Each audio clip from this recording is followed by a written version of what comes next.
récupérer la RDC. Il n'y a pas d'autre choix.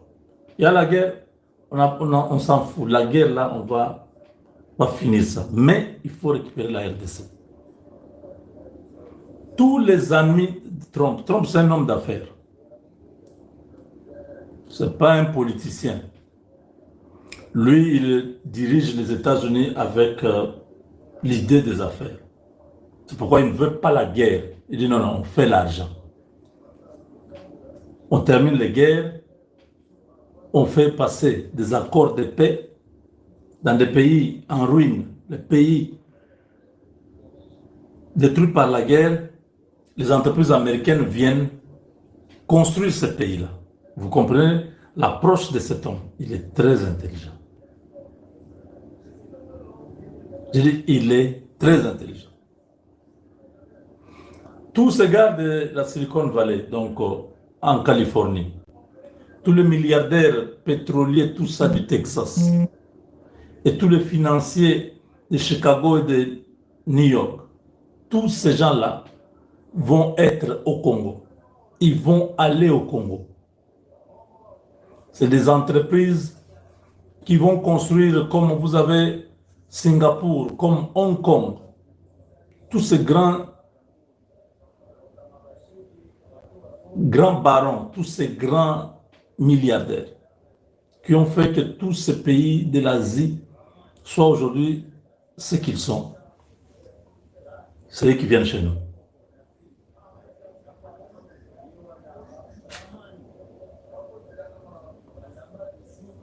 Donc, quand vous regardez là, Donald Trump, avec Félix Tshisekedi, ont très bien parlé. Donald Trump a demandé à Félix Tshisekedi un peu plus de leadership fort. Un leadership fort, c'est-à-dire il faut faire respecter la loi. Au Congo, on ne peut pas accepter ce qui se passe là. Des gens qui détournent, qui sont libres, des gens qui trahissent le pays, qui sont libres, des gens qui font des conspirations contre le pays. Il faut un leadership. Ça, le président américain a demandé. Il faut que la loi s'applique au Congo. Parce que ces entreprises américaines qui viennent là ne viendront pas commencer à dire, bon, on comprend, au Congo, ça se passe comme ça. Non. La loi doit être à sa place. La constitution va changer. Il y a beaucoup de choses qui limitent l'action gouvernementale à partir de la constitution que nous avons. Tout ça, ça va sauter. La constitution là va sauter. Hein, je vous le dis, ce n'est pas pour amuser la galerie, c'est ce qui va se passer. Ces gens vont venir voir Tshisekedi quand il sera à Washington. Quand il va finir avec Kagame, quand il va finir avec Trump, ces hommes d'affaires seront avec lui. La garantie pour eux d'aller au Congo, c'est le gouvernement américain qui donne cela. Donc, cet homme s'appelle Gentry Beach. Gentry Beach, c'est un milliardaire du Texas. Il sera le premier propriétaire du gisement de coltan du monde, de Rubaya. Ce gisement qui était exploité illégalement par les Mwangachuchu, les Kagame, Hippolyte Kanambe, tous ces gens aujourd'hui, Donald Trump, veut que les Congolais puissent jouir de leurs richesses. Quand les entreprises américaines partent au Congo, ils travaillent avec des autochtones, des enfants du pays, que le travail soit accordé d'abord aux Congolais. Donc Donald Trump demande publiquement au président Tshisekedi d'exercer un leadership très fort, très très fort. Hein? Donc si nous voulons expliquer ça autrement, c'est-à-dire que Tshisekedi soit un dictateur bienveillant, un homme qui s'impose, mais qui ne fait pas la dictature négative là. Donc, qu'il utilise ses pouvoirs régaliens et les monopoles de la violence légitime de l'État pour mettre au pas tous les détracteurs qui défient l'autorité de l'État. Donc, ce milliardaire américain est en train de négocier en toute transparence auprès du cadastre minier de la RDC l'acquisition légale conformément aux lois minières. Basilisi Batou, va détruire, va bombarder toutes les positions. Yaba IM23, Laurence Kanyuki. Alors, nous avons remarqué communauté internationale, bouche bée. Vous savez, le monde tourne. Le monde tourne. Les lois Laurence Kanyuki balobi, gouvernement congolais Zoboma, mais la communauté internationale bouche bée. La communauté internationale bouche bée. Est-ce que Bazali qu'on s'est souvenu sur l'Holocauste au Congo et le meurtre de la communauté internationale? Et ça a rappelé un moment où on a dit que on a dit et ça a été un moment où on a dit que on a dit les lots et suivent bango. Dans autres la bino, moi vidéo extrême qui bomo na Kanyuki nenga leli. Extrême qui est parce que ça qui peut de presse lobby après avoir aussi bien perdu à ma vie. Paul Kagame, le colosso continue à s'entêter. Tobe telabino li solo. Moye papé décision le président Félix Antoine Kabila. Décision au Mukonzambo Kazoli Sko Kabila Nabi et ça qui lobby na butu. Les chefs de l'État ont eu décision pour la Joseph Kabila. Tobandi nano na image ya Laurence Kanyuki. Bino moko bomo na ye. Kanyuki aleli. Aleli nini? Mabe na mutako banda. Mabe na mutako banda. Kanyuki yeyo.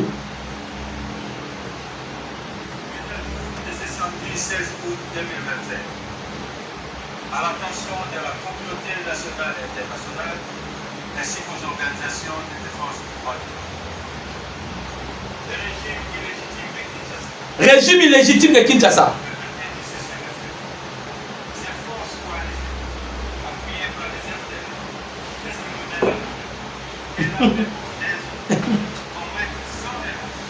Babi va bombarder. Hier, il y a un point de presse. Alobi, régime illégitime soutenu par l'armée burundaise et le FDLR. Babomi, basilisi batuna koboma. Mais tous on a silence na part ya communauté internationale. Et l'autre l'élisi ba IM23.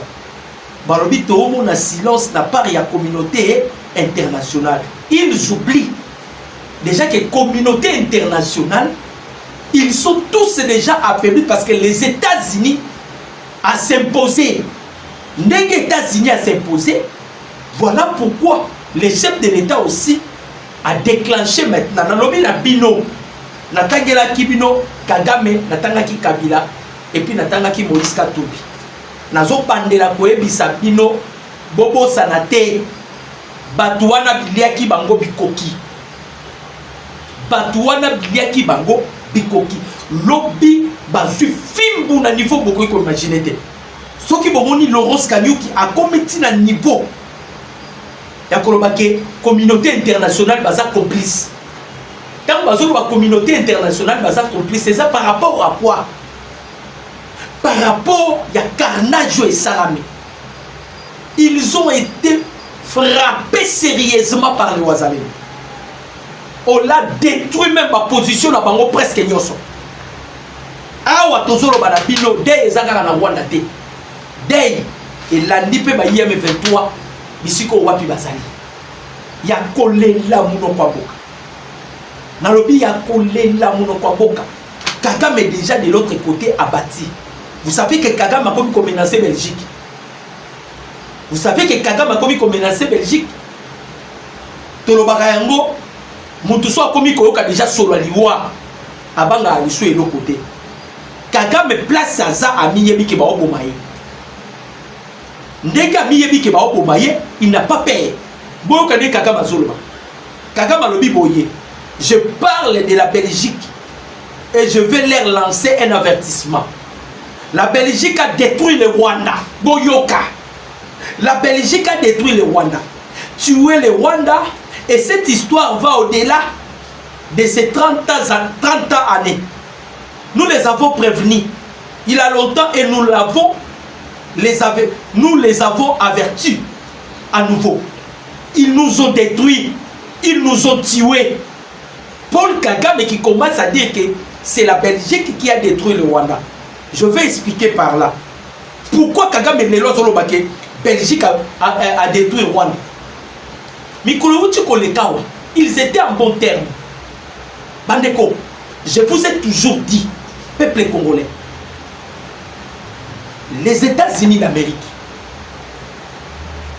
Baebisaka ba Belgique en 2016.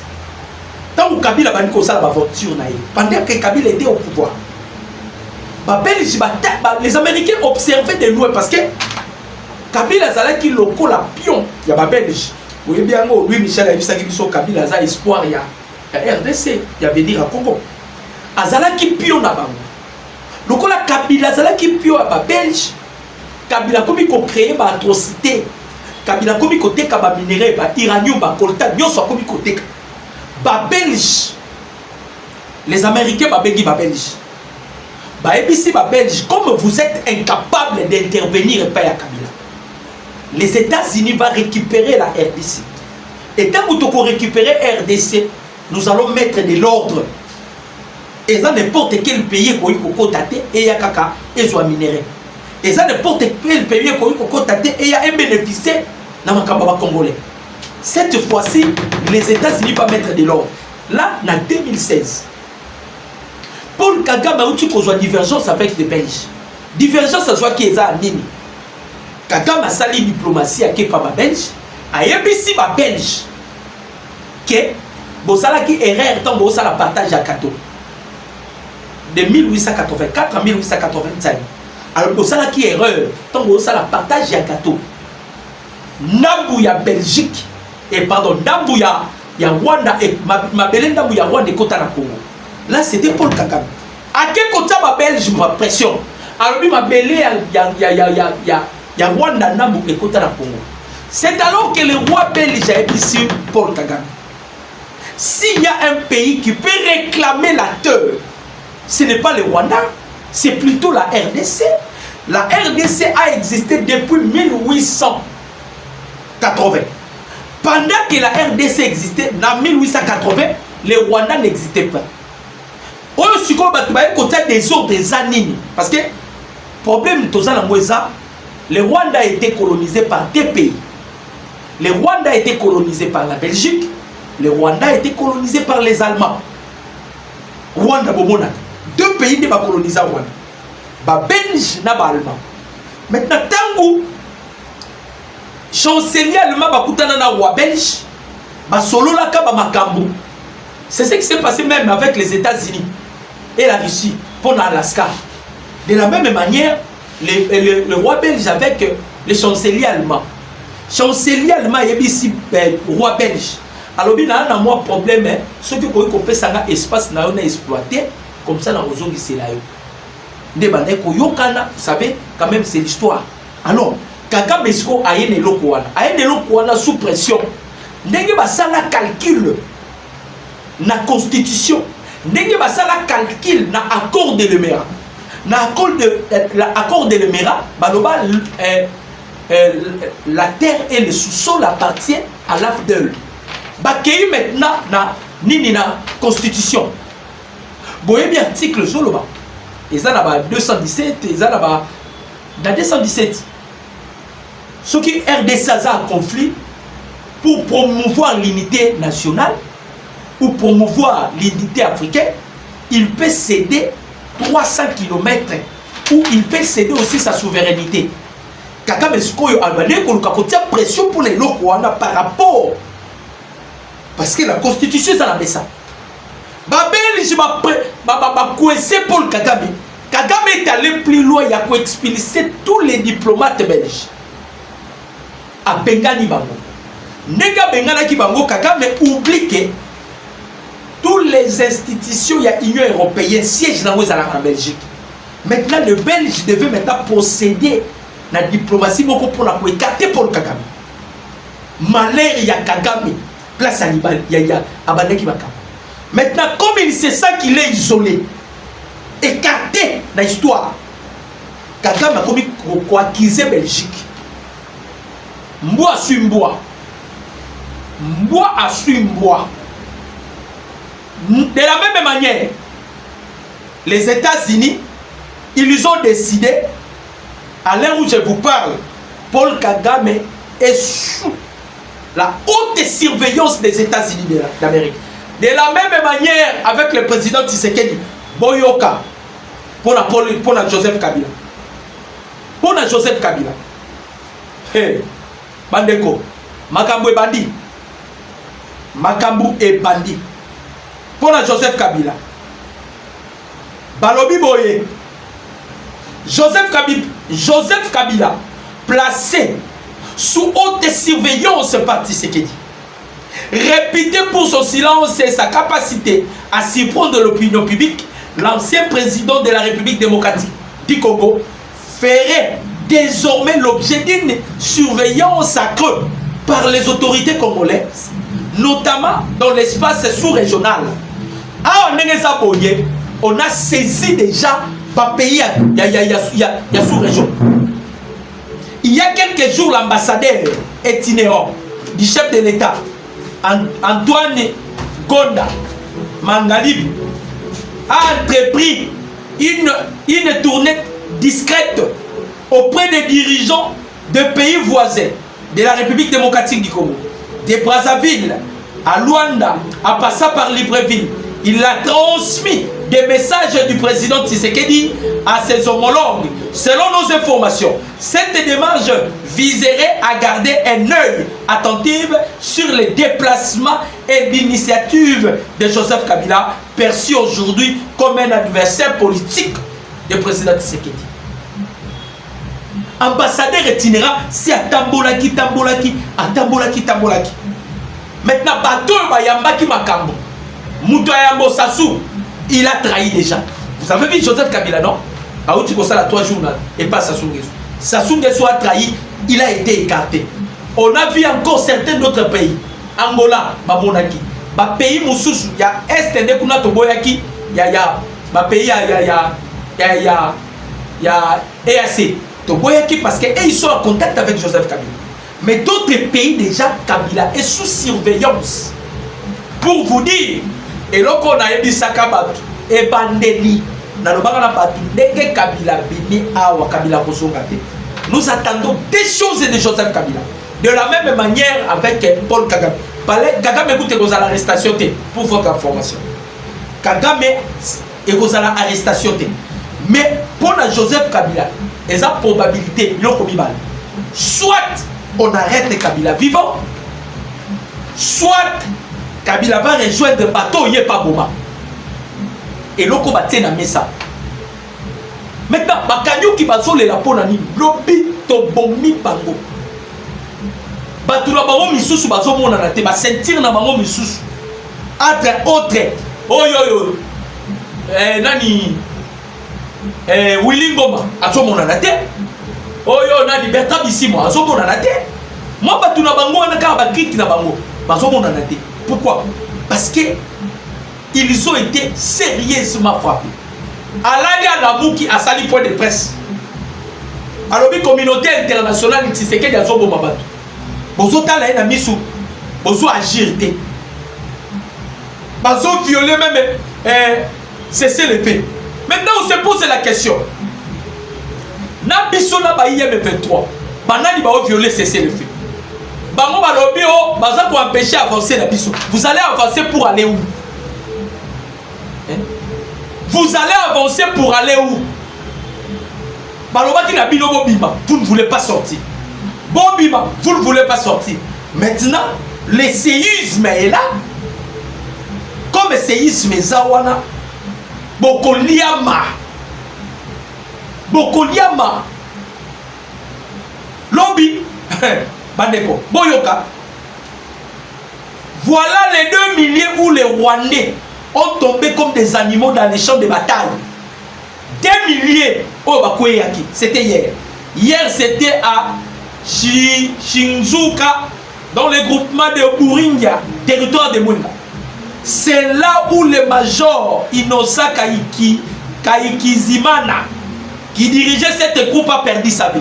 On a tué Inosa Aikizimana. Hier encore, Namouindi, dans les hauts plateaux du territoire d'Ouvira, où les Rwandais ont tombé dans une embuscade tenue par les Wazalendo, les FARDC. Je pense qu'ils sont en train de plairer Mungu Mungumba. Je vous assure qu'ils seront tous neutralisés et enterrés ici en République démocratique du Congo.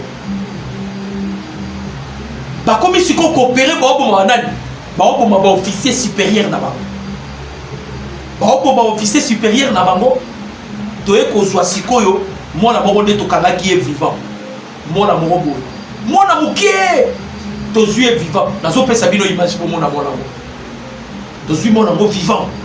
C'est lui maintenant a révélé tactique oyo Rwanda azosala na minute oyo positionnement ya Rwanda yenda a expliqué biso yango très très bien botala mwana ngo ye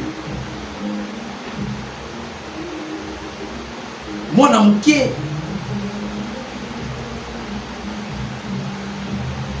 Nous vous donnons vraiment le preuve à l'appui. Yeyo. Moi, notre vie vivant, yeyo.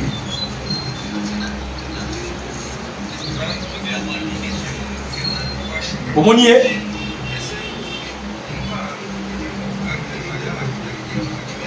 Moi, notre vie vivant, yeyo.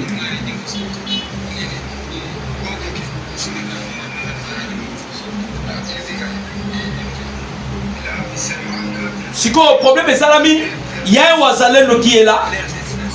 Wazalendo Azawana, Aoloba Kinyarwanda. Neto Ebisa Bino, Nege Paul Kagame infiltre Biso. Biso peut comment pour infiltrer. Le Wazalendo parle Nyarwanda. Azo Solola, Azoka Omonana Zoloba. De Wazalendo Azo interprété. Monana Lobinin. Alobi ba soda nyonso ba soda musu bande koya bango tout bakimi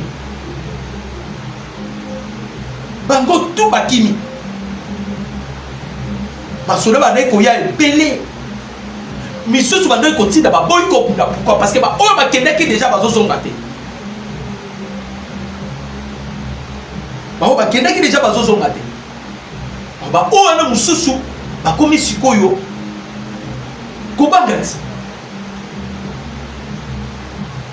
parce que bah confie tellement trop bandeko ba congolais